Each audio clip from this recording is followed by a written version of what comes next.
चौहान समाज अशिक्षित है, बेरोजगार है, बेसहारा है। इसको कोई देखने वाला नहीं है, कोई पूछने वाला नहीं है। पीड़ित है, प्रताड़ित है। और देश के आज़ादी 1947 से लेकर आज तक 79 साल बीत गए। कभी इनको किसी प्रकार का राजनीतिक भागीदारी नहीं मिल पाया। इसलिए ये चौहान समाज आज भी उपेक्षित है। नहीं, इनके समाज में कोई नेता राजनेता होता तो इनकी भी दिशा और दशा बदल जाती। इनके भी चेहरे चमकते, इनके भी बच्चे नौकरी और सर्विस और व्यापार करते।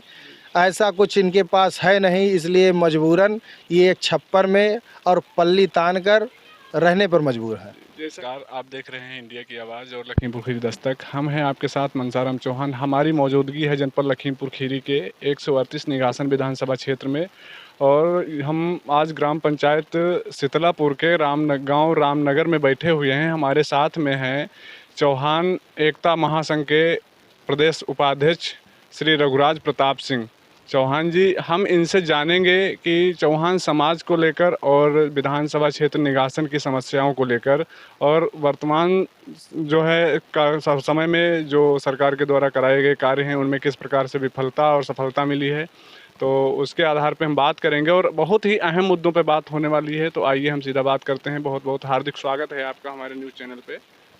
बहुत बहुत धन्यवाद। तो हम इनसे सबसे पहले आप अपना संक्षिप्त परिचय हमारे दर्शकों को बताइए। मेरा नाम रघुराज सिंह चौहान है और समाजवादी पार्टी का पूर्व जिला उपाध्यक्ष, चौहान एकता महासभा का प्रदेश उपाध्यक्ष हूँ। आज विधानसभा क्षेत्र 138 निघासन, जनपद लखीमपुर खीरी और ग्राम पंचायत रामनगर वीरान में हम लोग शीतलापुर में बैठे हुए हैं। आज जो यहाँ ग्रामीणों की जो समस्या थी, उस समस्या के दौरान ही यहाँ उपस्थित हुए और लोगों की जो बातें थी विद्युत से संबंधित, उसको जाना गया, समझा गया। तो अब इसके आगे भाई राजनीतिक मुद्दा है, जो सरकार है कितना विकास कर रही है वो गांव देख रहा है, यहाँ की जो जनता है वो देख रही है। यहाँ सबसे ज़्यादा जो चौहान समाज है वो उपेक्षित है। इनके पास ना आवास है, ना उचित यहाँ और बिजली की कोई व्यवस्था है, ना इनके लिए कोई रोज़गार है। कई तरीके के हमारे समाज के लोगों को परेशानियाँ झेलनी पड़ रही है। जैसा कि आप चौहान एकता महासंघ के प्रदेश उपाध्यक्ष भी हैं, तो आप चौहान समाज को किस प्रकार से जोड़ने का कार्य कर रहे हैं? चौहान समाज को हम पूरे प्रदेश में आज से नहीं, जब से चौहान एकता महासभा का गठन हुआ तब से लेकर आज तक चौहान समाज और चौहान समाज के साथ में सर्व समाज को जोड़ने का और उन्हें हर मुद्दे पे उचित न्याय दिलाने के लिए तत्पर हैं। और लगातार हम लोग कई वर्षों से सामाजिक कार्यक्रम से लेकर और राजनीतिक कार्यक्रम करते रहते हैं और समाज के प्रति हमेशा जुझारू और उनके दुख पीड़ा में शामिल होने का हमेशा कार्य करते हैं। आप जो है विधानसभा निघासन से समाजवादी पार्टी से टिकट की दावेदारी भी कर रहे हैं, तो आप जो चुनाव में जो है सर्व समाज को लेकर साथ चलेंगे या फिर सिर्फ चौहान समाज की ही बात करेंगे? नहीं, ये तो हमारा संगठन है चौहान एकता महासभा, जिसके माध्यम से हम लोग सिर्फ चौहान समाज व सर्व समाज को जोड़ रहे हैं। लेकिन वैसे तो समाजवादी पार्टी के पूर्व जिला उपाध्यक्ष भी रहा और आज भी समाजवादी पार्टी में अपनी आस्था में व्यक्त कर रहा हूँ और समाजवादी पार्टी का सक्रिय सदस्य भी रहा। समाजवादी पार्टी से निघासन विधानसभा से कई प्रबल दावेदारी कर रहे हैं, जैसा कि आर.एस. कुशवाहा जी हैं जो पूर्व में विधायक भी रह चुके हैं, और हिमांशु पटेल जी हैं, धनीराम मौर्य जी हैं। तो आप इन सब दावेदारों में से अपने आप को अलग क्यों मानते हैं? आपके पास क्या मजबूतियाँ हैं? भाई, जैसे आपने कहा कि भाई आर.एस. कुशवाहा जी हैं, तो ऐसा नहीं है कि इनको मौका नहीं दिया गया या इनके समाज को मौका नहीं दिया गया। ये विधायक भी रहे पूर्व में, जैसे हिमांशु पटेल जी को आप बता रहे हैं, उनके भी परिवार में लोग विधायक रह चुके हैं और जो देखा जाए काफ़ी इनकी समाज जो है उसकी दशा और दिशा सब तरीके से मजबूत हो चुकी है।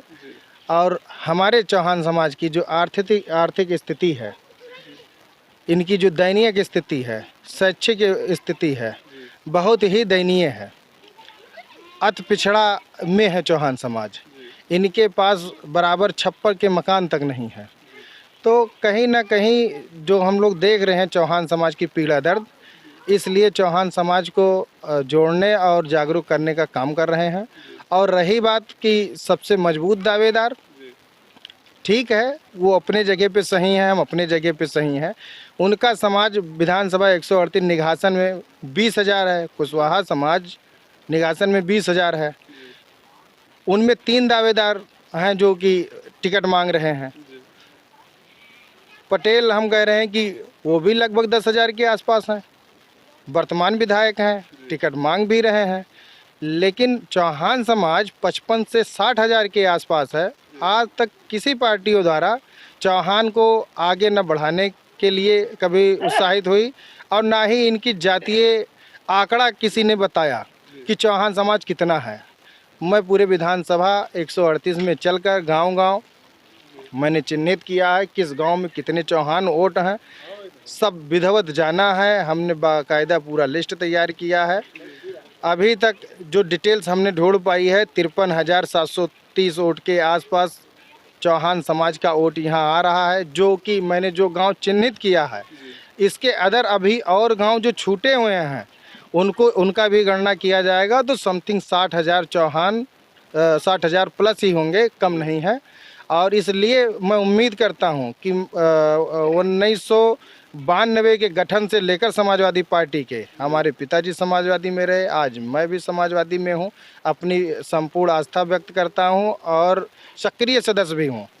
तो इसलिए मैं उम्मीद करता हूं और इसलिए उम्मीद करता हूं कि जो हमारा समाज का यहाँ जो 60,000 लगभग वोट है, उस वोट के दम पे मैं दावेदारी के साथ दावा कर रहा हूं कि इस बार माननीय जी ने आश्वासन दिया है कि पीडीए के साथ न्याय होगा। और पीडीए में चौहान समाज भी आता है, चौहान समाज पीडीए में आता है, इसलिए हिस्सेदारी भागीदारी पूर्ण रूप से चौहान समाज को इस बार मिलेगा, ये आश्वासन मिला है। इस हिसाब से हम लोग तैयारी कर रहे हैं। बाकी भविष्य में ऐसा कुछ दिखेगा कि भाई हिस्सेदारी भागीदारी सुनिश्चित रूप से चौहान समाज का नहीं लगाया जाएगा या नहीं मिल रहा है, तो आगे भविष्य में देखा जाएगा कैसे क्या व्यवस्था है।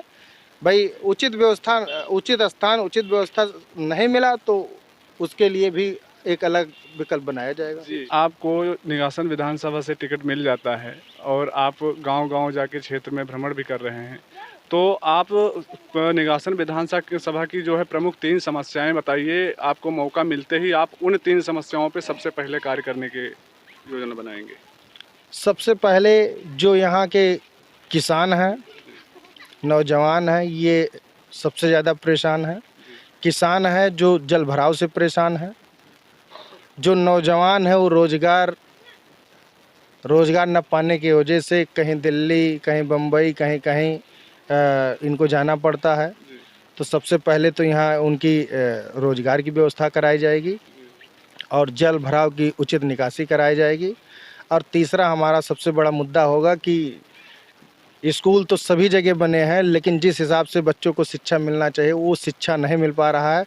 उस सबसे पहले शिक्षा पे ही हमें जो प्रथम वरीयता होगा उस शिक्षा पे ही जोर देना है। जैसे अभी हम गांव में टहल रहे थे, हमारे कुछ साथीगढ़ भाईगढ़ यहाँ जो मिले, उड़ने से कतरा रहे हैं, वो दाहिने बाएं बगल हो जा रहे हैं। ये कहीं ना कहीं शिक्षा का ही अभाव है कि कहीं फ़ोटो खींच कर कहीं मिसयूज ना कर लें हमारा। शिक्षित होते तो शायद इस तरीके से ये बात सामने ना आती, ये देखने को न मिलता। हर समाज जो है पढ़ लिख कर शिक्षित होकर आगे अपने हिस्सेदारी की बात कर रहा है, सिर्फ चौहान समाज ही क्यों आज पीछे स्थिति है? आप अपने चौहान समाज को क्या संदेश देना चाहेंगे? चौहान समाज अशिक्षित है, बेरोजगार है, बेसहारा है, इसको कोई देखने वाला नहीं है, कोई पूछने वाला नहीं है, पीड़ित है, प्रताड़ित है। और देश के आज़ादी 1947 से लेकर आज तक 79 साल बीत गए। कभी इनको किसी प्रकार का राजनीतिक भागीदारी नहीं मिल पाया। इसलिए ये चौहान समाज आज भी उपेक्षित है। नहीं इनके समाज में कोई नेता राजनेता होता तो इनकी भी दिशा और दशा बदल जाती, इनके भी चेहरे चमकते, इनके भी बच्चे नौकरी और सर्विस और व्यापार करते।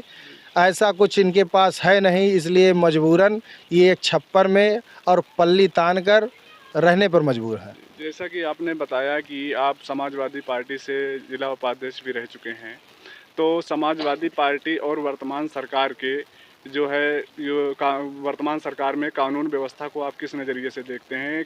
पूर्व सरकार में कानून व्यवस्था अच्छी थी या इस सरकार में? कानून व्यवस्था की जो बात है वो कुछ मायने में ठीक है, लेकिन कुछ मायने में फेल भी है। जैसे बहुत सारे कानून व्यवस्था जो मैं देख रहा हूँ कि जहाँ न्याय होना चाहिए वहाँ पुलिस सुन नहीं रही है। बहुत सारे लोग को जहाँ रुपया पैसा लोग लेते हैं देते हैं वहाँ तो कार्रवाई हो जाता है, लेकिन बहुत सारे लोग बेचारे बहुत परेशान हैं, पीड़ित हैं, उनको बड़े अधिकारियों के पास जाना पड़ता है तब सुना जा रहा है, अन्यथा नहीं सुनते हैं लोग। आपका और ये थे हमारे साथ श्री रघुराज प्रताप सिंह चौहान। ये समाजवादी पार्टी से निगासन विधानसभा क्षेत्र से टिकट की दावेदारी पेश कर रहे हैं। अब देखना यह है कि समाजवादी पार्टी का जो है राष्ट्रीय नेतृत्व निगासन विधानसभा के लिए जो है किस प्रत्याशी को चुनता है, किसको अपने हाईकमान से जो है मौका देता है, और क्षेत्र की जनता क्या देखकर वोट करेगी और क्या देखकर अपना नेता चुनेगी कि उसके आने वाले समय में उसका क्षेत्र जो है विकास की ओर बढ़े।